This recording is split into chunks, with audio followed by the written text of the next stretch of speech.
अस्सलामुअलैकुम, मैं हूं अमरीन अली और आप देख रहे हैं वॉइस ऑफ उर्दू।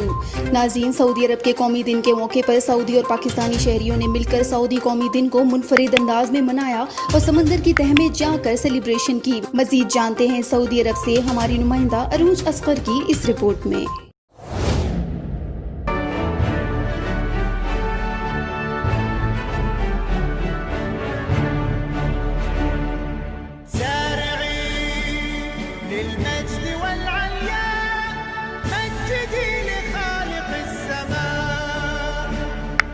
وارفع الخفاق أخضر يحمل النور المسطر رددي الله أكبر يا موطني.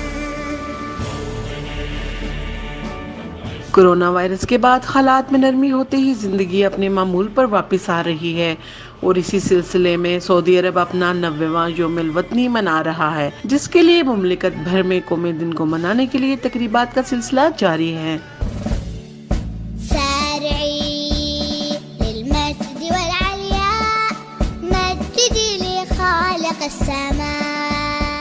इस मौका पर पाकिस्तानी शहरियों जिनमें याह्या इशफाक, उमर जान, हसन बख्श और सऊदी शहरियों जिनमें बंदर रजब, अला रशीदी ने मिलकर जद्दा के करीब समंदर की गहराई में जाकर यौमुल वतनी को मुनफरिद अंदाज के साथ मनाया और सऊदी अरब के कौमी लिबास में मलबूस पाकिस्तानी और सऊदी शहरियों ने जहां पाक सऊदी ताल्लुकात को उजागर किया, वहीं पर कोरोना वायरस के खिलाफ फ्रंट लाइन पर काम करने वालों की खिदमत को सराहा। टीम लीडर याह्या इशफाक ने वॉइस ऑफ उर्दू से बात करते हुए कहा कि वो गुज़िश्ता कई सालों से पाकिस्तान के कौमी दिन के अलावा सऊदी अरब के कौमी दिन को मनाने के लिए समंदर की गहराई में जाकर मुनफरिद अंदाज अपनाते हैं, जिसको सऊदी और पाकिस्तानी शहरी बेहद पसंद करते हैं और हम यूं ही पाक सऊदी दोस्ती के हवाले से अपना किरदार अदा करते रहेंगे।